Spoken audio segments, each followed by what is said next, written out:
یاسایەکی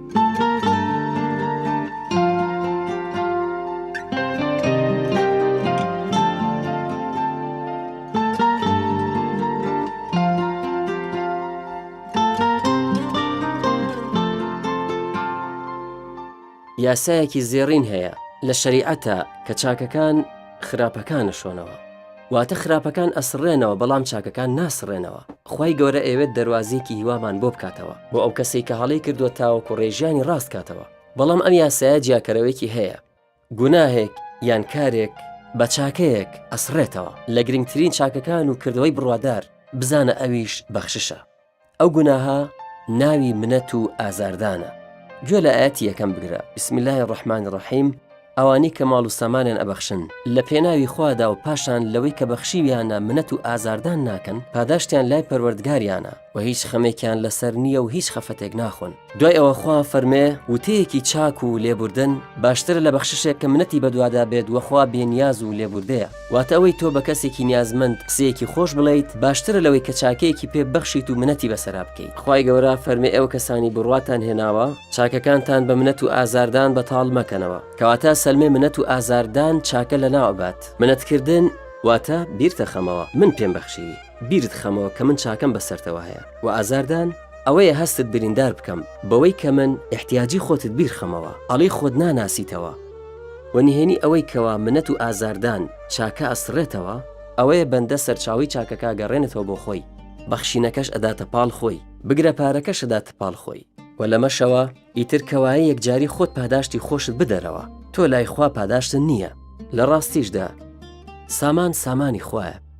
بەخشندەی سیفەتێکی تایبەتی پەروەردگارمانە، خۆی هەڵی بژاردووە، خۆی هەڵی بژاردووە پارەکە یان بەخشینەکە لەسەر دەستی تۆ بێ.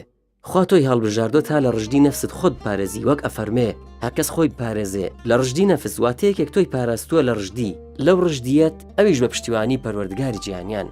جادوای بەخشینت لە ماڵی خوا و بە پشتیوانی خوا لە جێشی قەرەبوو دەکاتەوە، کەچی یەکێک درۆ ئەکات و ئەڵێ من وام کردو بۆت، من هیچ نیم. خوای پاک و بێگەرد بۆ خۆی هەموو شتێکە، کەواتە ئەگەر تۆ بڵێ من ئەو کارم کردووە درۆیە. و چەندین کەس هەن نیازمەند بوون بەڵام سکاڵاکەن لای خوای پاک و بێگەرد، لەبەرەوەی کە ئەڵێ خوای گیان بۆ پێویستی منت لای کەسێدانا کە منەت مەسەرا بکە، بۆیە نیازمەند داوا لە خوا کات و ئەڵێت خوای گیان پێویستی منت لای کەسێکی بە منەت داناوە. سەیری پێغەمبەری ئازیز کە درودی خوای لەسەر بێ چەند بە سۆز و میهرەبان بووە، ئاگاداری کردوین کە نەوەکو دڵی هەژارێ بشکێنین بە منەت و ئازاردان.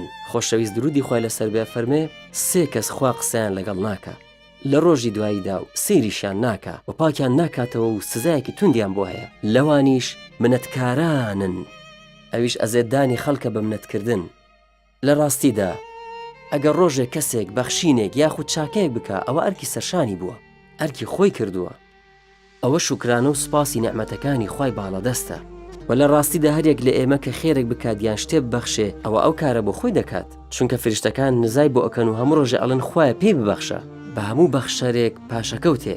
فریشتەکان نزاد بۆ ئەکەن بۆ کارێک کە بۆ خۆتت کردووە، بۆیە زاناکان ئامۆژگاریەکمانەکەن لەو ئاەتی کە خوا فەرمێ ئێمە تەنها لەبەر خوا خواردنتان پێبەخشین، هیچ پاداشتێکمان لە ئێوە ناوێ و هیچ سوپاسێک.